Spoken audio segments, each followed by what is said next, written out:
Balanagar division के नए DCP ने पीर की शाम सनतनगर पुलिस स्टेशन के हुदूद में वाक़े मुख्तलिफ इलाकों का दौरा किया।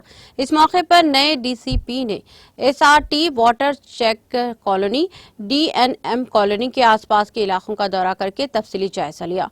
क़ब्ले अज़ीं उन्होंने सनतनगर पुलिस के तमाम शोबों बिलखुसूस डायल 100 की कारकर्दगी का मायना किया और मजीद मौसर ऑपरेशन के लिए कई तजावीज़ पेश किए। उन्होंने पीएस इहाते को सफाई को अहमियत देते हुए ज़ायरीन के लिए खुशगवार माहौल पैदा करने की ज़रूरत की निशानदेही की। डीसीपी के हमरा ACP Balanagar Hanumantha Rao, inspector police Sanathnagar Surendra Reddy मौजूद थे।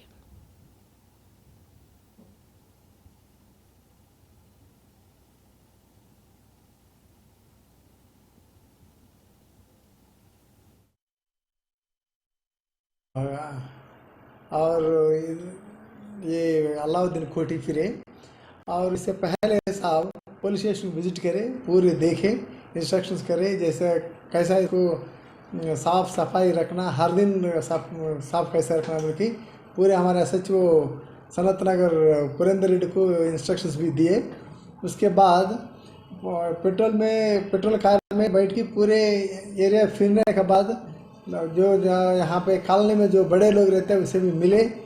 ऐसा नहीं बड़े लोग से नहीं, जो कॉलोनी में रहते हैं उन लोग से भी मिल के बात करें, वहाँ क्या क्या यहाँ पर प्रॉब्लम्स है उनसे बात करके ऐसा कुछ बात है तो साहब का नंबर भी दिए, देखी ऐसा कुछ बात है तो फ़ोन करो बोल के उन लोगों को भरोसा दिलाया। सो ऐसे ही भैरव साहब आएंगे तो लोगों में कुछ कॉन्फिडेंस रहता, ऐसा कुछ बात है तो साहब ही हमारे साथ है बोल के। सो ये वजह है पूरे को हम पूरे पुलिस वाले लोगों के साथ है बोल के एक मैसेज देने के लिए साहब यहाँ इलाका आके ऐसा मैसेज दे के चले गए। आज बोलेंगे तो ये 100 डायल कॉल है ना, वो ट्रू टाइम बोलेंगे तो ओरिजिनल टाइम क्या आ रहा है, ये साहब बैठ के कॉल आने के बाद जहाँ कंप्लेंट आया साहब को वहाँ जाके रियल टाइम में कितना मिनट हुआ, 8 मिनट हुआ, 10 मिनट हुआ, ऐसा कुछ चेक कर लिया साहब ने, जितना है उतना ही बताया। रियल टाइम है, मतलब रियल टाइम बोल